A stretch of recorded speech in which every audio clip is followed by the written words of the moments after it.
Welcome back to another episode of Buckle Up, an ultra running conversation. Mandy, how's it going in Windsor, Colorado? Going great, Brian. How are you?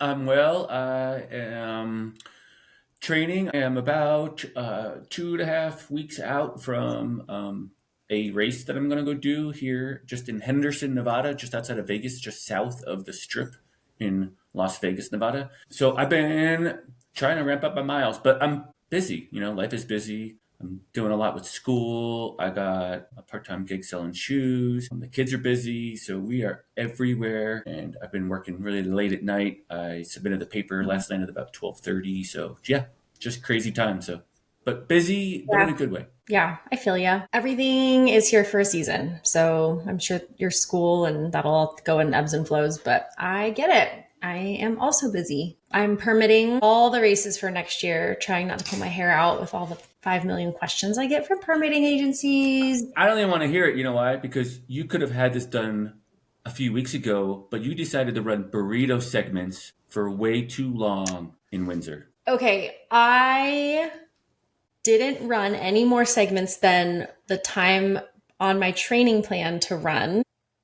But I was organizing this burrito league. So, yes, you're right. I probably It didn't was need to. impromptu. Burrito League was impromptu. It was so impromptu and ended up being like putting on a race in January that I was not planning on doing. Like a three And week long race, a 3 week long one. yeah, like a whole month. It was basically a whole month wrapped up. We did our celebration on Saturday. And yes, it was a whole day of prizes and people out there running. And while our final like burrito league celebration group run was going on and people running up and down Main Street, I had a kid.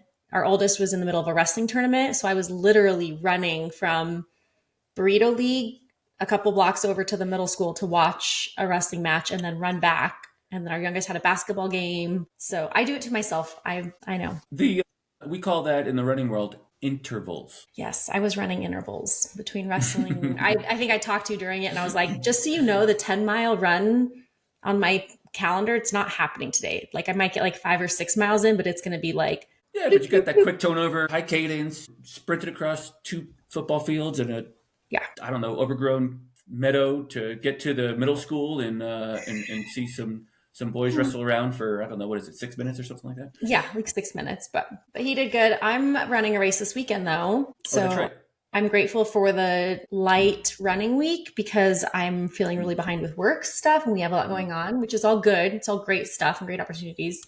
But yeah, I'm going to run the Running Up for Air Staunton Rocks 24-hour race in Colorado. It's a 7-mile loop, 1,700 feet of gain every loop. So it kind of looks like up the mountain, down the mountain for 24 hours. I don't think it's going to be super icy. I hope it's not. I have no idea what to That's going to expect. be great until about 4:30 when the sun goes down. Yeah. Well, no, so it starts at 6 p.m. though. So I So think you're that'll be going to kind of just, nice. it'll be great when the sun comes up. I mean, It'll be it'll be great when the great sun. when Yeah, and you'll be it's looking not for that big. sun. So we can't have pacers.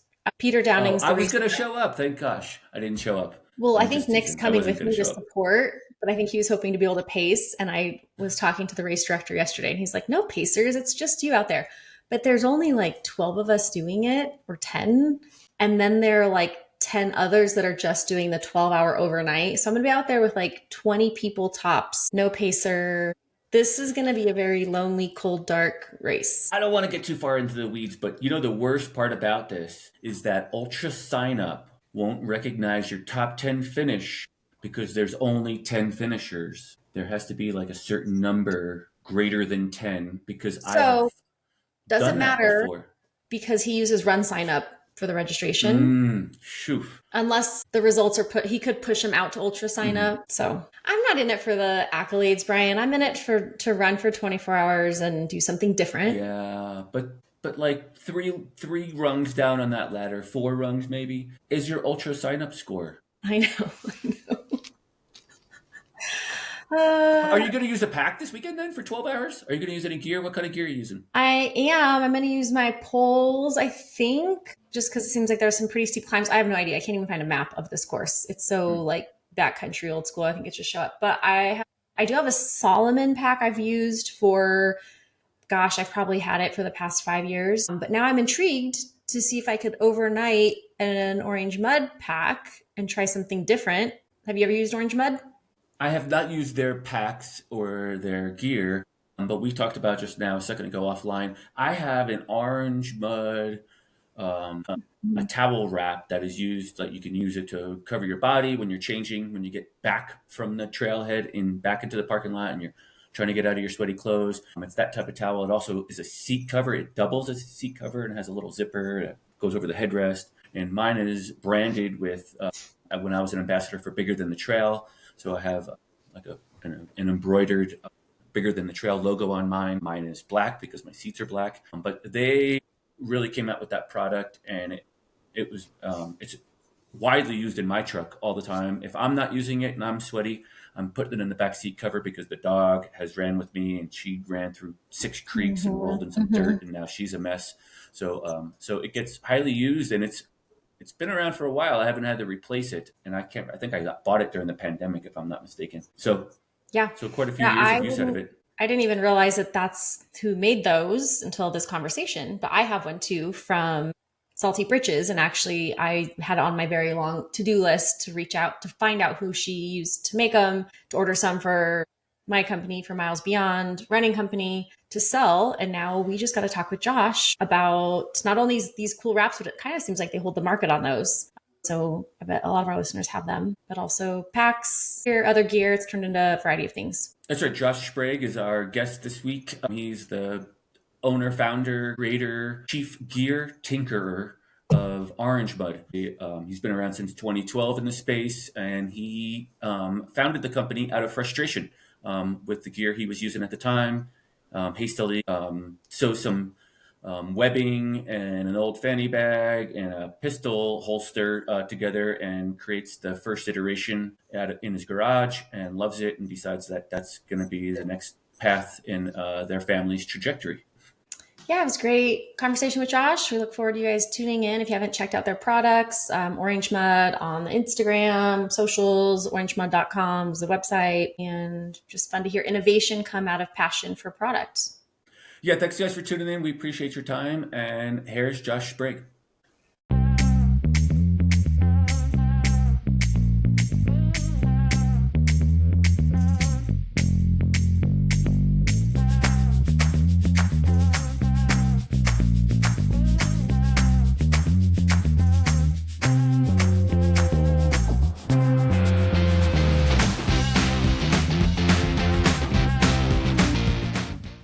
Hey, good morning, Josh. Thanks so much for coming on the show. We appreciate you taking some time out of your day. Where are you at? Where are you connecting to us from? Good morning. Yeah, calling in from Liberty Hill, Texas, basically Austin. Okay, just outside of Austin? Yeah, it's a good spot. All right. Yeah. Josh, how's, I think the South, maybe not you guys, maybe Austin's a little too far west, but I think the South just got blasted with a winter storm. Yeah. Are you in that mix? What's the weather like? Early February here. Sure. What's going on in Texas this morning? Yeah, so we've had an awesome winter down here, probably very different than Colorado, or I guess at least with perspective. But man, every day's been phenomenal weather until this little Arctic blast. And thankfully, given that we have no ice avoidance systems here, we didn't get hit too hard. So we did take the day off Monday from work and shut down the shop, just like pretty much everybody did. But Tuesday I was in there with a hatchet chopping away the ice at her front door. And I think by midday, pretty much all ice was gone. So we had 3 days of winter, and then I was outside doing push-ups at 6:30 this morning, and it was probably 60 degrees. So Oof. It was beautiful. Yeah. Mandy might see 60 degrees today, but I'm sure I won't. Yeah, it warmed back up here too. We thought we were going to get winter. It was winter for like a week, and then now we're back to basically spring. I know. I wanted winter to come, but once we had a few days of it, I was actually ready for it to leave. Once you had to grab the hatchet, right? Like you were over it. You know, a hatchet, and then down here, so they don't sell rock salt at any place I could find. So I went to HEB, our grocery store, and I went in and I found water softener salt, but the pellets are like an inch in diameter. I was like, that's not going to work. So then I went down the spices aisle, and I bought I think 47 things of iodized table salt. They're only 58 cents each. So I was like, it's really not too bad. And it was kind of neat. And I salted our entire office area so it would melt. And then I did my front of my house. and I still have like 75 years worth of iodized salt left. I think that we will be able to use. If y'all need any salt, I'll send you one in the mail. But yeah, that was a unique one, trying to salt down my driveway with table salt. Well, Josh, we've had a pretty bad winter here in Western Colorado, pretty dry. I have not shoveled once this year. Oh It's just wow, been melting off, and yeah, for us, like 2 or 3 inches, I just drive over and I let the sun do its work after that. We are south and west facing, so my driveway does not get too icy usually. yeah. But yeah, I haven't. I've done less ice chipping than you have, so maybe you should hold on to the salt for now. Yeah, all right. I'll hold on to it. You never know. I might need to dehydrate some jerky or something. So, Josh, sounds like your shoveling and your ice prep as far as Mm, like taking care of the sidewalks. You're not ready with that kind of a gear, but what Yeah, about orange mud and yeah. gear? Are you ready to go with like running in the winter, Sure. exercising with gear? What does that look like? Always. Even though you're in Texas. Well, so we used to be in Castle Rock. Our Adventure Pack 12 liter, I designed. Well, actually, designed the 20 liter version of it when we lived in Castle Rock, and I was going to run up Pikes Peak in, I don't know, October or maybe the spring. I forget when it was. Whatever it was, there was a lot of snow on the ground. We got to the bar camp, and the people there were like, "You shouldn't be going up. There's way too much snow, and people are going to get lost." And then we, of course, did it anyway. We did get lost, but we eventually found the top 10 hours later. But I designed that backpack for that day. As I was building it, I screwed up in my math, which is after I built this initial prototype. Before this climb, I went and I realized I had screwed up because the math wasn't mathing after I built it, and I needed something for a mountain bike ride. And because Colorado is so wild and dynamic, it could be 80 and then it's 20 and then it's back to 75 again. I wanted to be able to carry layers. So anyway, I took a pair of scissors and I chopped off the top. It was a roll top bag, but the 12 liter ended up being not a roll top, and it just happened to be that it carried 12 liters, and that's how that pack was built. So yeah, we believe it or not, we have products that are great for ski and snow, various different temperatures and whatnot. But everything I've designed purposely has been focused on heat and getting rid of heat. But sometimes getting rid of heat isn't about it being hot out; it's about not sweating when it's cold too. So yeah, we have a full mix of packs that we built over the years from whatever you want to throw at. Josh, I want to back up just a whole bunch, though. I want to maybe start at the beginning of the story and kind of talk about your trajectory in sport Sure. and that first. Gosh, I don't know if I call it a pack, maybe a waist belt. I read the story of a pistol holster Yep. and a tie down strap Yep. and a fanny bag. But Yeah. anyway, let's. So I'd love to hear like how that started, but Sure. why there was also a need for it. Yep. I think you have your slogan line, which will come out here in a second. Sure. But let's back up to how you got into sport and how Orange Bud came to. Yeah. So we started in 2012. So in January last month, we just celebrated 14 years, which is pretty special that we've survived this long. In small business, it's always some new challenge. But yeah. So prior to starting Orange Mud, I ran a device manufacturing company, and I worked 1,000,000 hours a week. And my wife works 1,000,000 hours a week. And my kid, my son Jax, was just born, and we hit a point where I realized that something has to give. We both cannot work 100 hours a week, and so I had, through lots of adventure racing, trail running, mountain biking, everything over the years, triathlon. I hated all the waist belts. I hated the handhelds, and I thought if I could build something that shifted the mass up higher on your back, that area of your body just doesn't move very much. So a few months after my son was born, I was frustrated after doing a long training run, and I went in the garage and I took a waist pack, pistol belt or chest sling thing, and ratchet strap in the back of my truck and a tie down kit, and I chopped up this stuff and I cobbled together what ended up being our first pack called the Hydro Quiver. And yeah, it's a bottle based 24-ounce bottle that goes up high on your back, and it doesn't have any chest straps because the chest is often what causes movement because of the expansion and contraction of your lungs. And then I put shoulder pockets on it, which has become native to all of our designs because I wanted to be able to carry electrolytes, chapstick, gels, sunblock, whatever it may be. And then at the time when I designed it, iPhones were like, I think that was iPhone 4, and they were really small. And so I built the right pocket for like iPhone 4, so you could have your phone up front as well. But then that's it. So super simple design, and upon going, I still have the first prototype. It looks terrible, and I told my wife, I say, hey, it's probably going to cost $50,000 to get something going. Worst case, we'll have two backpacks worth $25,000 each, perfectly designed for us. And best case, we can have a business, and then maybe you can run it and not have to work. One of us had to give her jobs up, so that was the thought, is that maybe she would run it, and then that happened, and then eventually, not long after that, I quit my job too, and been going ever since. So yeah. I think the tagline is innovation born from frustration. Is that Yeah. kind of the whole process? I mean, that was it. You were just tired of it. Yeah, absolutely. Where does this original pistol and ratchet strap configuration, is that still around? Is that hanging in the shop Yeah. somewhere? Is it in the museum? Is it like a museum artifact now, or what? Yeah, I should have a museum, but yeah, I keep all my designs.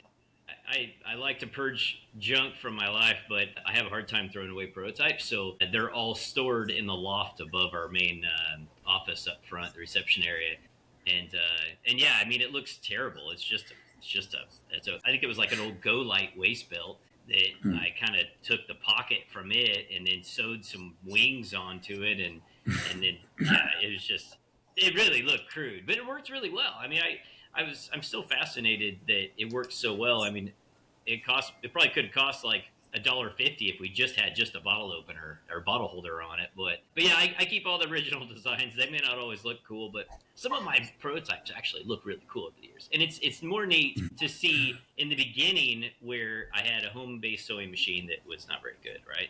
And then I bought an industrial sewing machine, but then I wasn't very good. And then over time, I've got lasers, and I'm very proficient with Adobe Illustrator, so I design all my patterns out digitally, and then I'll laser cut everything to perfection, and then we sew them together. And now I'm pretty darn good seamstress, and so it's a fun progression to see how that's changed over the years, where I can build exactly what I want, where I used to have to staple them together and glue them and use Photoshop to make 47,000 notes for the factory, and they were always mad at me because something wasn't clear, or Josh, you don't understand. I'm like, you're right, I don't understand. You sew this piece inside out and this piece right side out and this with it. And backpacks are extremely complex because you have to layer everything, and everything goes from inside out, right side out, and you're alternating layers. So you're often sewing things inside out until it's done, and then you have to fold it out. The folding out's the trick. It's not like you're just pounding boards together. It's where in my brain, that's how things go together. It's like building a house. So it took a while to kind of get to where your brain thinks in terms of patterns and how to lay out things efficiently.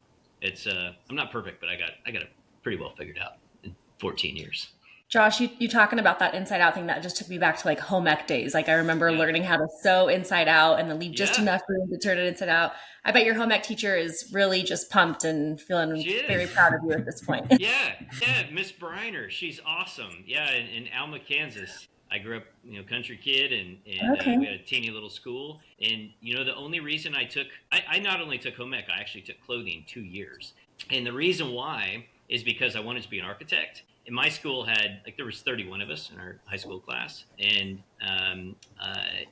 very small school, a small town. And to be able to take the drafting classes that I wanted and still get the humanities, I had to. The only way that schedule would work, because there was only like one architect class and one or maybe two humanities. That was the only way I was able to be able to do what I wanted. Even though I ended up not being an architect, it actually turned out, in hindsight, worked out. So I made my first backpack when I was in clothing one, I think. I don't think it was in home ec. It may have been, but it was in clothing one. I built my first backpack, which I still have. And I built it to carry my zip line that my buddies and I used to haul around and doing all our redneck stuff and going down to creeks and whatever, and tubing. We'd go tubing and haul a zip line with a pulley and a welded T-bar, and we'd string it up between trees and go ziplining. But I still have it to this day. I lost all my like Sasquatch boots and or whatever slippers and some other, I made some Umbro shorts, if you remember them back in the day, and rain jackets and stuff like that. Yeah. None of that lasted, but the backpack is still alive to this day. So yeah, it's funny to pay homage to, to look backwards at these classes that sometimes you think may not really, it's just a neat skill. But my I just posted to my Facebook page last week about 14 years, and it was pretty cool. I didn't see Miss Briner. I don't know if she's on Facebook, but I saw Miss Stats, my business teacher and FBLA lead in high Mm. school, and she was the one that also taught us how to type, which arguably has made a big difference in my life just for production efficiency and being able to be fast. So it's neat to be able to kind of tie all those things together and many years later. Brian, were you an FBLA? I was an FBLA. Were you an FBLA, Brian? Do No, I was not. you know what it I is? mean, I was pretty far. Yeah, Future Business Leaders of America, but I There was you go. definitely pretty far from that crap. That's true. I guess I do. I do know your. I didn't know if any of those years you were also like the bad kid in FBLA, trying to ruffle the feathers of They don't. everyone. They don't usually meet in the middle somewhere. Those No. two No. Yeah. scenarios. Well, I grew up from a small town too, Josh, and so Yeah. you don't. There's like limited things and clubs Yep. to do. Sure. Josh, Yeah. That's awesome. Mandy's sharing with us that she grew up in a small town. She's a beet digger, and I just kind of want to know what your mascot was now that we're talking about your hometown. A beat digger? I feel like I shouldn't even say that phrase. That's strange. I know. I know. Yeah. We were the And Chargers. it's still used as well. Like It's still they used. haven't changed it yet. It's still current. There's a story that when someone came to play a game, or maybe like we had an away game early on. I think it's my mom's story maybe, but they were chanting like "Go Beat Diggers," Yeah. and the other team was so appalled because what they heard was something so different, and they were like, Yeah. "Oh my gosh, we came to this redneck town." And these people are unhinged. And so I think it took a while for that name to catch on. Sure. But digger, because they harvest sugar beets out in northeastern Colorado, and the kids would get out of school. The legend goes that back in the day, the kids would be out of school pretty much all harvest season because they'd be out harvesting the beets. So that's how they became known as the beet diggers, because they were in school. They were always in the field. Yeah, we were the Chargers, and I really don't know why. You know, I wish I had more of the backstory to that. We went from the Paxico Pirates for my junior high and grade school to 5 towns. The whole county is what made up our little high school. And yeah, we were the Buncie Chargers. We're just a big horse. I don't know. I guess charging forward. That's about it. Josh, you were listed on the website as the chief gear tinkerer. Yeah. Is that still true to this day? Are you still very much into production and the design and just the tinkering and getting down to the nitty gritty, and still coming up with new ideas for different endurance sports? Yeah. Is that all still part of your job? Yeah, for sure. Everything. Well, I'll answer that in 2 ways. So it used to be that, like, I keep a giant list in a Evernote that every time I come up with an idea, usually on bike rides or a run, I'll think of something and I'll jot it down. And I mean, I could be designing 100 new products right now. Probably, I don't know. My list is deep, but it comes down to, as we've evolved, it came down to what makes the most sense to round out our portfolio. I never wanted to have this whole 7 different packs that does the exact same thing. I came up like one pack, it's great at this. Okay, now we're going to do another pack, it's going to be good at this, and cover the sports and be well-rounded as a business. But when it comes to design, it used to be everything I'd come up with would be, I usually factored about 80 hours just to get a prototype, and that's dedicated time. I used to tell my wife, like, hey, I'm going to be out for like the next couple weeks, and it's just going to be me working 20 hours a day, and that's just the way my brain works when I'm trying to design something.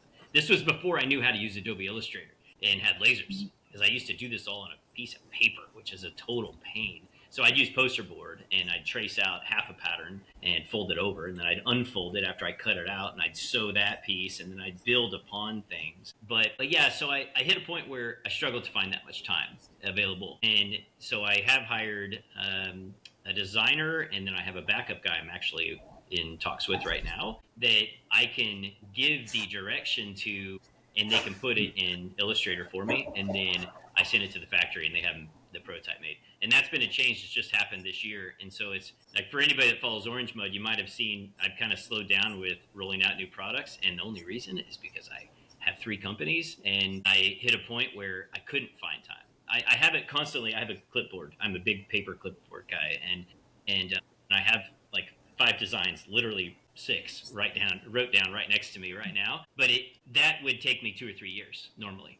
And now, thanks to this, I can say, hey, I need you to work on product X, Y, and Z. Here's the full design prospectus that I lay out, and example products that we're going to, use this piece of this and this piece of this, and implement these 27 features and these critical to function. And since doing that, it has really helped me a lot. I mean, last year we launched, I think, 5 new products, which may not sound like much, but every new product cost me like $20,000 to $100,000. So it's always painful from an inventory perspective to be able to manage them. So we take great, I spend a lot of time sweating the details that we're not going to have an error, and not going to have something that can fail, not going to have something that people won't like. But like my waist belt I launched last year, when I started the business, I started it because I have a absolute hatred towards waist belts and handhelds. And now I have a soft flask handheld and a hard bottle handheld and a waist belt. And I run with the waist belt almost all the time. And I love it. And it's awesome. But I can't believe I'm saying that, because I literally started Orange Mud because I hate the 3 products. But I didn't even want to design them. And I know my ambassadors probably thought I was full of crap because I kept saying, I'm working on it. And I was. And I bought every dang waist belt you can buy. And I was like, they all suck. I don't think I can make this good. So why would I make something that's going to suck? Why would I make something that's going to give me a 3.5-star review on Amazon? And so I didn't do that for the longest time, but just like anything, eventually I don't know, it just happens, and it worked. So we came up with a different approach to how we'd make a waist belt, and now it's good. So, but that project still wouldn't have happened if I didn't have a designer to help me out, where I just gave out all the bullet points, the dimensions that I wanted, and then I just needed somebody to stack all the pieces together. And that's a tremendous advantage, and it empowers you a lot. So yeah, it's you've never read the book Who Not How. That's probably what started this. It started a lot of things in my businesses, but that was the big one. Is in the book, even if you don't read it, it tells you everything you need to know from the title. Who Not How. Like, do you need to be the who that is doing the job?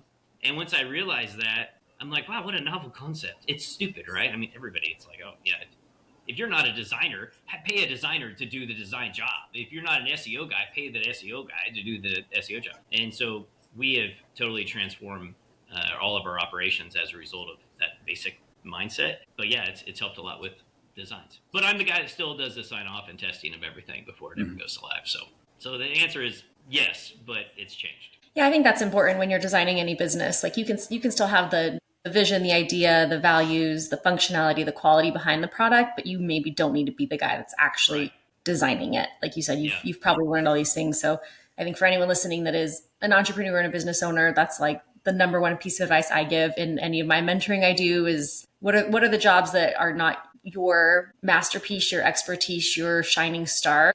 And as soon as you can, offload those onto someone that is better equipped. And the ROI on that is, you can't even describe it. It's amazing. Once you can start growing more, you can start putting more things out there. So kudos to you for getting it off the ground. Yeah, I mean, you realize there's the visionaries and the operators, right? And it's something that I didn't appreciate for the longest time. And when I look at, like, one of the best hires I ever had was this guy, Gary Beatty, a long time ago when I was in manufacturing. And I hired him as a project manager. And next thing you know, he was running our whole plant. In theory, that was my role, but I wasn't very good at it because I'm not the guy that's I don't want to show up on the weekly meeting or the morning meeting every single day. That's not how my brain's wired. I'm a guy that fixes problems always. And that's just how I'm wired. And one day, thankfully, I owned it. And I was like, yeah, Gary's doing a lot better job than I am. And he doesn't have the title. I'm like, here you go, dude. Here's the keys to the ship. I'm just going to go back in my world of being, boss man and help out in these other areas. It's definitely been a big mind shift that I didn't even fully wrap my head around at the time. It wasn't until we rolled out EOS in our business, and it was kind of a whole slew of books and processes and systems that we put together at the same time. But I think too many of us, we have the ideas and we try to be an executioner of the idea, but you need somebody that's better than you to execute, and you need to have somebody that is the visionary. Otherwise, if you don't have those two pieces, you're probably never going to go very far. Josh, you're frustrated. You're in the garage. You do some crude sewing. You build this thing. You run around the neighborhood, and you're just ecstatic, right? It was just you at that moment 14 years ago. What does Orange Mud look like today? How many employees do you have? Is it still like on your property in a shop and that kind of thing? Is it still mom and pop run type of thing? Well, it's still mom and pop run. Yeah, it's my wife and I that still own it. We're one of the few businesses that are in the industry that are like ours. Most are owned by big VC, almost every brand out there, at least in hydration packs, which is always frustrating too, because I look at it, I'm like, man, if if competitor XYZ that is a $700 million company can't figure out how to make a good quality backpack, what's wrong with it? Because they are 5 trillion times bigger than we are, and they have disposable budgets. It blows me away. But yeah, we've stuck to our guns and just kept it family owned, no investors, just us. Yeah, we're up to, I think we're around, we have some shared resources between companies, but I think Mm-hmm. around 11 people, and we've been in our building here. We have an office in Round Rock, Bass Pro Shop for anybody in the Austin area, or IKEA. But yeah, we have a 3,300 square foot office, and it's a really cool layout. We actually painted the whole place in black and orange, so we went back to my original junior high mascot colors, which I was sick of orange forever, and then now it's funny. I have a brand and everything. I love it. We're but yeah, we have a real fun warehouse, and yeah, we moved in June of 19, and it's been fantastic. And it's funny too because it's goofy because we had my German distributor. He came into town when I was in Colorado, and we ran it out of our basement. We had an 1,800 square foot basement in Castle Rock, and he's like, "Oh wow, this is different." And I'm like, "Oh yeah, no reason to have it." And I had three 30-foot deep Mm-hmm. warehouse units that also used for backup inventory. But he's like, "You guys are pretty small." Yeah. Well, I mean, we're doing pretty good. And then 3 months later, we moved to Castle Rock, and he happened to be in town. And he came by and saw or to Round Rock, and he came by and saw our office. He's like, "Wow, business must be great." I'm like, "It's exactly how it was like 4 months ago, 3 months ago, whatever it was. Now we just look like more cool, but I spend $5,000 a month for it, so as opposed to my house." So I tell you, working out of our house was great, but it's nice, if nothing else, to have people use your office toilet versus having people that work at your house use your toilet. It's just, as crazy as it is, it's one of the best reasons to move to an office. At the end of the day, where it's like, why were they in the bathroom so long? It's my bathroom, But I mean, it's a weird difference, but it's one really nice reason to spend $5,000 a month is just to have other people use, your office toilet. So It's a pretty expensive toilet. it I is. feel It's like a it is, very but expensive toilet. I should coat it in gold or something. orange. Yeah, yeah, orange. Yeah, yeah, So yeah. Josh, you mentioned you have other companies. Are they in the same space, or is Orange Mud a Yeah, completely different like passion projects organization? yeah. I mean, they are similar. So our seat cover was the second product we designed. It's called the transition wrap. So it's a changing towel with a belt built into it, so you can change securely at a trailhead and from in and out of dress clothes to workout kit. And then when you get on your car afterwards to go home, and you don't want to sit on your sweaty seat or your sweaty butt on your sweaty seat or turn it into one, you zip up this little zipper, it slips over the headrest, and it goes over the car seat and keeps it clean. Well, we started customizing that. Like the first customer that saw it at a trade show, the running event in Austin, he's like, "Well, do you customize those?" I said, "Yeah, we do." I didn't know. I didn't even know what it cost to make the dang thing yet. It was a prototype at the time, but he's like, "Well, what will it cost to make them?" And I'm like, "It'd be $5 to embroider it."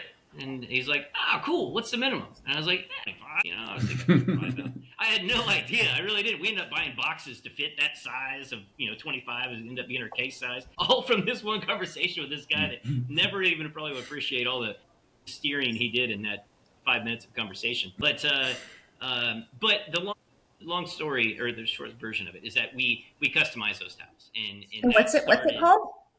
the transition wrap. Okay. So yeah, But it's still so under Orange Mud's yeah, branding, right? it Yeah, is. yeah. Yeah, It's in but the Okay. Orange Mud site. yep.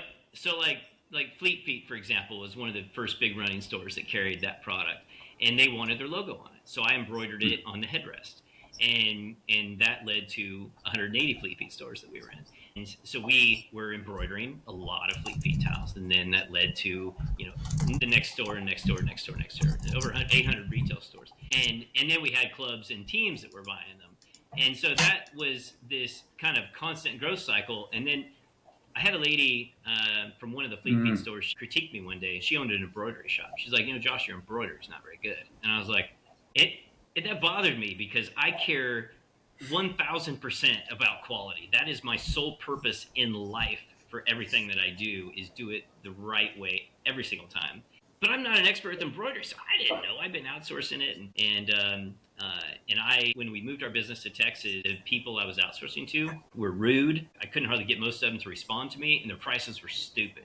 And out of spite, only to hurt them, I bought a $58,000 machine. It was my first embroidery machine. I went home that day. I was like, hey, to my wife, I was like, I just spent $58,000 today, and I'm going to hurt some people. I'm going to put them out of business. And I had no remorse because I was trying to give them $250,000 of business a year. It's not like I was trying to outsource grandma's quilt.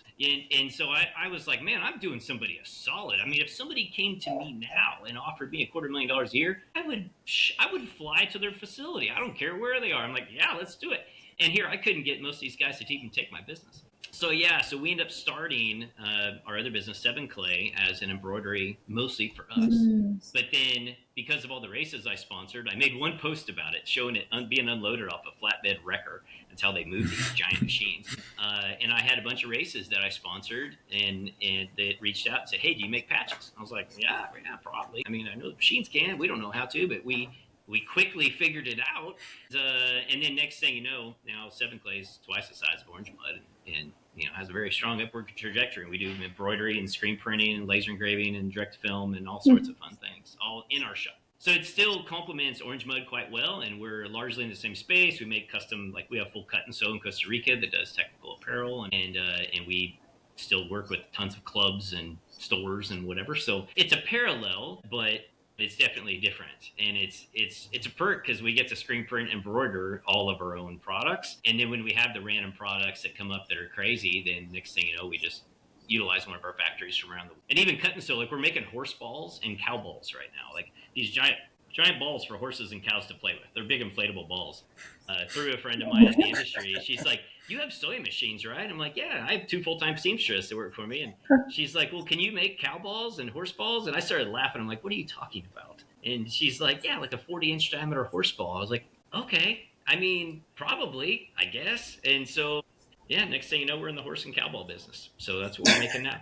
Yeah, it's been a fun twist, but yeah, it's been a good time. Look, I grew up just outside of New York City. I have no idea what a horse ball is, but I'm imagining that it's like a kickball for a horse. Yeah, exactly. Okay. That's what exactly. I was hoping I was on the right track here. Yeah, I was hoping I was on the they right just track. run around and kick them, and we put tabs on. Some have tabs, some don't, so they can bite it with their teeth and throw it in there. Oh, and throw it? Okay. Yeah, if you look up horse balls, it'll blow your mind. I'm not going to do that, Josh. Now I'm just not going to do that.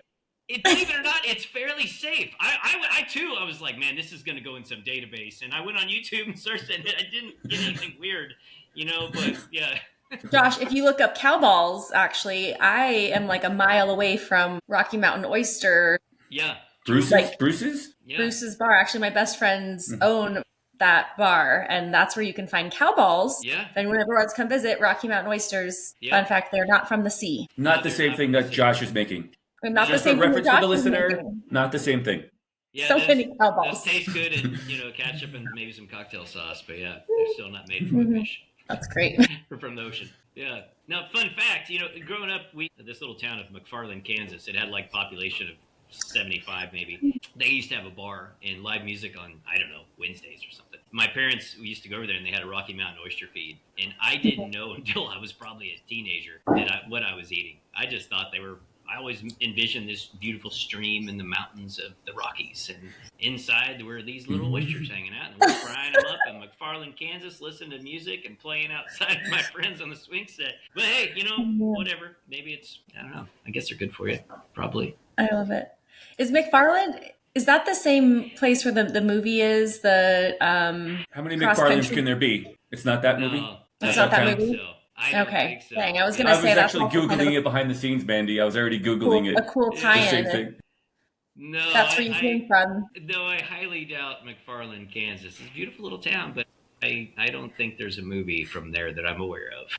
Okay. You'll have to look it up. I can't remember what it's called, but it's about a cross-country coach who kind of saved a bunch of kids via running. Definitely not there. Yeah, they don't even have a school there.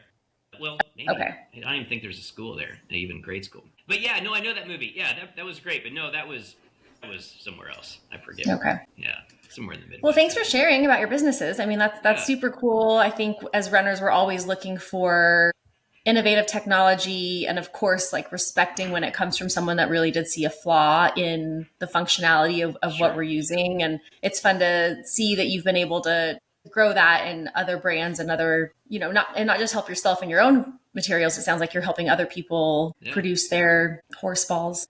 Yeah. Well, and it's even fun where I mean, one little fun fact is that on the sewing side, we'll modify any pack. If you're too big to fit any pack, we'll modify for the most part any pack. There's maybe a couple we have some limitations to, but we have people reach out like, hey, I've got a 56-inch chest, and I'm like, wow, okay, we'll customize the pack. Our packs do fit. Most of them have a really wide range, but on those we don't charge. We just customize it. You just tell us where it needs to fit, and we'll make the adjustments and do that. So there's been definitely multiple perks to having our full cut and sew internally for Orange Mud on top of all the other benefits. Josh, I want to talk a little bit about the product line. We kind of gave a 10,000-foot view of like endurance sports, and I'm using like air quotes and a big lofty cloud above my head. Sure. But I kind of know that you've already mentioned that you've participated in quite a few different endurance sports, and you have gear specific for each one almost, and kind of maybe talk through a little bit of the product line, what type of sports you're making specific gear for right now. Sure. Yeah, our sweet spot's always been endurance sports. Has kind of been the perspective that I've evolved to. I mean, we have a tremendous audience in road running, marathon, trail, ultra, Ironman, gravel biking, mountain bike racing. But I'd say our biggest audience are trail runners, and with marathon probably being right there, close behind it. But it's generally people that actually care about gear. I mean, you can go on Amazon, right, and buy a $30 backpack, and maybe it'll be okay, for a run, but if you want something that's going to actually last, like everything that I do, you're not going to kill it. And for better or for worse, I don't design in anything to fail. Everything is really designed. I hope that you'll take it and pass it down. Really, that's how much I build it tough. But that being said, it's generally going to be your endurance athletes, endurance runners, those that do longer distances that will appreciate ours simply because you want quality, you want something you can count on. And then mountain bike racing and gravel racing has been a huge portion of our audience. And our endurance pack, for example, I actually designed that to launch at, we used to be Dirty Kansas, now it's Unbound Gravel, probably 8 years ago, I think it was when I launched it. And all the training with it was all done in the Front Range. I loved it. I'd go out from my house in Castle Rock, and I just head east towards Kansas. And I never made it all the way there, but I go all over riding. I love the Front Range down by Castlewood Canyon and just banging out hours. And it's low profile, sticks to your back, you don't hardly feel it, breathes really well. But that one has become the flagship for trail, ultra. It's still our top at Ironman events, still our top at gravel. And even mountain bike racing, our packs don't move. A lot of times, if you're a mountain biker, you'll hit choppy stuff in a trail and you'll feel your pack move around your back, or as a runner, you'll feel your pack move. And if you ever have chaffing, it's because your pack is moving. But that's the whole premise of everything we do is stabilizing fluids, and you won't have that. So basically, anybody in endurance sports, that's our sweet spot. Yeah, I love it. I love that you're covering a bunch of different niche spaces, and maybe niche isn't the proper term, but my ultra running pack doesn't work great on the mountain bike. It's just not the right fit. It's maybe a little too big. It's probably way too much than I need to carry for a mountain bike ride, but it holds everything I need to go for a long run, right? So, so I love that you're kind of filling the gap in those spaces that haven't been filled before. Yeah. As part of your ambassador program, I believe I'm familiar with up in Leadville. I want to say that Marvin. The Sandoval's. The Sandoval brothers both were always repping Orange Mud shirts and gear and packs during the Leadville race series for the last couple of years. And I know Marvin's been out for a minute. I think he had knee surgery last year, but it looks like he's back training, most recently back training. But let's talk a little bit about your ambassador program and what it looks like and how it has come to fruition. Sure. Yeah. I mean, well, first off, on the Sandovals, his whole family, they're all crazy, right? I mean, if you have ever met, even his mom is a legend. Marvin and I, we were filming the Leadville mountain bike 100-mile preview, and we were on course and for all day filming. And we were driving out in the morning on some road quite a ways from Leadville, and we're going up this road, and all of a sudden Marvin's like, "Oh, hey, slow down!" And we pull up next to her, and she's like 5 foot tall and weighs like 85 pounds, and she's sitting there on her mountain bike cruising along. I'll never forget it. As soon as we pull up, she's like, "How are you?" She's so dainty, like the coolest grandmother, and just kicking it. She's like, "Yeah, we're just on a little bike ride." Meanwhile, they're probably 2 hours in. And then we go, I don't know, further down the trail filming, and we come back like 2 hours later and we see him again. I'm like, oh my God, your mom and dad are amazing. But yeah, I mean the whole gang, they're all awesome. All the Sandoval's they're just such passionate people about the sport. They're super cool. And I'm forever thankful because they've been a big help to us and for in many ways. But even our Relentless Forward Progress RFP pack, I named it after Marvin because that's his moniker is the RFP. But yeah, so the ambassador program has been really neat. We launched it maybe 12 years ago. My ambassador manager, or my social media manager at the time, Holly Miller, which is just awesome human. She was like, "Hey, Josh, we need to have an ambassador program." And I was like, "Well, why? Like, what would that even be?" And I didn't know of that. I didn't really know what it was. And she's like, "Yeah, just a bunch of people. They're super fans, and we'll bring them into the community." And I thought, "Okay, you do what you want, and let's start with like 12, I guess." I didn't know, but I was like, let's pick a small handful of people. And so she put it out there, and boom, we had like 12 people. And then the year goes by, and then she's like, "Well, Josh, we should expand." I'm like, "To what?" And she's like, "Maybe 30. That seems like a lot, but okay." And then over time, now we're just shy of 1,000. And the whole premise since the very beginning is that I only brought people into our ambassador program that were positive influences in the sport and passionate about our products. You already were a user of our products, and that's always been the stipulation. There's no exceptions. I don't just make somebody an ambassador and give them free stuff. I want them to want to be part of our ecosystem, because to me it's about a network that can help each other and meet up at races and train and all this sort of stuff. So it's been a really cool program. And our Vest Pack 2, which was the third product I developed, was largely developed thanks to the help of the ambassadors, because I posted a picture all in one day. We went from like start to dang near finish. From the start of the day, I posted what I was working on, and after asking them for their feedback about what they want in their first vest style 2-bottle system, and by the end of the day, I'd made maybe 10 different iterations. And over the next few months, we actually fully refined the pack, and I gave them all the features that I could pack in at the time. So it's been really neat to help with design iterations and design feedback. And they burst my bubble sometimes too. Like I asked them last year on some pro was, but they were like, "Sorry, Josh, we normally like what you're saying, but you're wrong on this one. That's stupid." I'm like, "Okay, thanks for being brutally honest." And I guess I will take it. Thankfully, I think I blocked out whatever that was that I had an idea for. I had something cool, but I don't ever throw it out unless it's cool. But apparently, I was wrong. So yeah, they're not always just sugarcoating it either. But yeah, it's been a very amazing resource to help grow the brand and grow the grassroots. And as a small business, we don't have trillions of marketing budgets. I don't have a bunch of pros on our team that I pay. It's just not how I wanted to build it. I wanted to build it organically and holistically and grassroots from the ground up. And yeah, that's what it's all about. I appreciate that so much. I think I like the authenticity of, I think a lot of people have it twisted, the ambassador thing. It's like, oh, I just want to be an ambassador for something, I'll apply for it. So I really love the take on find your super fans, your users, and not just to get it out there, but actually give you feedback on the product. I think that gets lost in this world where everyone's got ambassadors for everything. So it's important for runners to think about that as they're applying for ambassador opportunities. Well, and it's something that as we built it, I didn't realize how crazy some brands are. Like some brands tell you like, you are going to show up once a week for a store demo. You are going to do all this and whatever. And I've never had that rule. You have to apply every year or you're getting kicked out. And I've always been very simple. I'm like, hey, if you don't want to be an ambassador for our brand anymore, that's okay. Like, we love you. Thank you everything for what you've done. And by all means, if you think there's another pack that's better for you, go ahead. That's cool. Like, no, there's no harm to that.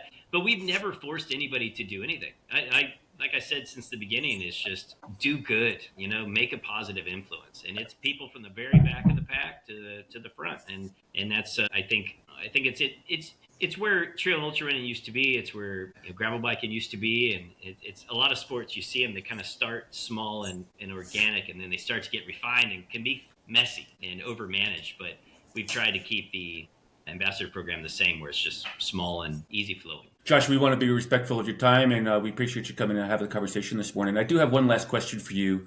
Sure. And we've kind of been asking our guests most recently, and I think it really applies here. When you're leaving McFarland, Kansas, and there's that billboard at the edge of town, and it says, "Welcome to the next town," whatever that might be. Yeah. You have the opportunity to to put your message up on that billboard. So what's your message to the community? Man, that's a cool question. I've never been asked that. Get outside. That's it. I believe that vitamin D and sunshine can fix most things in this world. And I think if more of us got outside, not on our phones, and just got outside and enjoyed it, whether it's a bike ride or a run, a walk, you come back with a more positive mindset. And for me, that's my wife's the first to say if I'm ever in a bad mood, which is not too often, but if I am, she's like, you need to go on a bike ride. I'm like, you are correct. And get outside. Get outside and explore. It's that simple. That's so funny. I appreciate the message, but I'm chuckling here because my wife has used her like little kid gloves on me and been like, do you need to go for a run right now? Like, Yeah. Don't you like you're cranky. Oh, Like yeah. that like the Snickers commercial, right? Like basically like I don't need a Snickers, I need to go run. Like Yeah. my wife's just giving me the hall pass to go run and clear my Yeah. head. So yeah, I love the message. Yeah, no. When I'm going too hard and I'm on edge a little bit, it's funny. 'Cause I know that I must be really maybe too wound up when she tells me, because it's not often, but normally it's like it's a double win for me, because it'll be like, yes, I do need that, and B, she just told me to. That means I'm gonna go do something epic. I'm not just gonna go out for 45 minutes. I'm gonna go for a day. so we like I have a ranch an hour from town, and one of the main reasons I bought it, I found it when I was going up there to ride and just explore on dirt, and I found it on a day I did it was either a 100 or 200 mile ride, and ever since I leave my doorstep from my ranch, and I can go to Colorado. I mean, it's dirt as far as you want to go. It's awesome. And so I'll go up there and I'll go for a run or go for a ride and go out all day. It's perfect. Can't have a bad day like that. Yeah, great message. Yeah. Thanks so much for the conversation, Josh. We really appreciate it. If somebody's interested in Orange Mud, the site is orangemud.com, I would imagine. That's it. I'm on there right now. Orangemud.com. It was it. Yep. What about like following you and the brand on social medias though? Where can our listeners follow you guys at? Yeah. Orangemud.com or at orangemud for anything. Look me up on LinkedIn. I'm everywhere. I'm easy to find. You Google me, Josh Sprague, Orange Mud Guy. I'll pop up wherever. I'm easy to find. Well, thanks so much, Josh. We appreciate your time, and we'll be in touch, and we'll be following along with Orange Mud's trajectory. We appreciate it. Sounds good. Appreciate it, guys. All right. Thanks, Josh. Thank you.